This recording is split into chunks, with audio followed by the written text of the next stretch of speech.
And while the United Nations General Assembly overwhelmingly rejected Donald Trump's decision to recognize Jerusalem as the capital of Israel, India, alongside with 128 nations, passed a resolution against Trump's Jerusalem decision.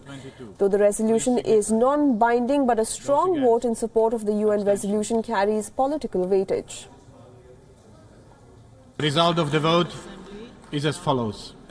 In favor, 128. Against, 9. Abstentions, 35. Draft Resolution A/ES-10/L22 is adopted.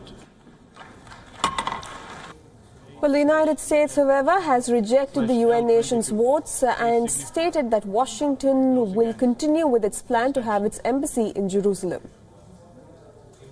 Made it clear that the United States has recognized Jerusalem as the capital of Israel, that we've recognized the right of Israel as a sovereign nation to name its capital, as every other nation of the world has. In the same breath, we want to make it clear that we're committed to achieving. And while U.S. Ambassador to the United Nations Nikki Haley said, and I quote, "The United States will remember this day. America will put our embassy in Jerusalem. No vote in the United Nations will make any difference." She also added that this vote will make a difference on how Americans look at the UN and on how they look at countries who disrespect US in the UN. When we make generous contributions to the UN, we also have a legitimate expectation that our goodwill is recognized and respected, unquote. Meanwhile, Israeli Prime Minister Benjamin Netanyahu has also rejected the United Nations General Assembly vote. Israel completely rejects this preposterous resolution. Jerusalem is our capital, always was, always will be. But I do appreciate the fact that a growing number of countries refuse to participate in this theater of the absurd.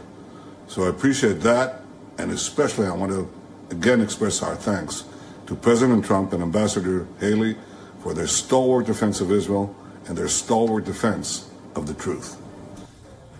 Well, on the other hand, the Palestinian President Mahmoud Abbas has hailed the UN vote as a victory for Palestine.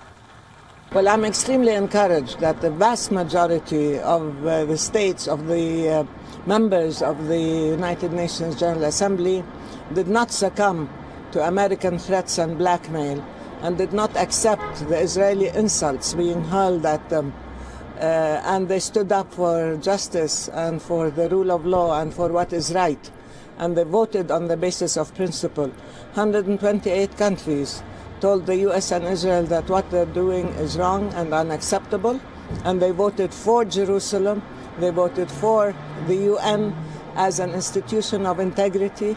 They voted for the rule of law and for the requirements of a just peace.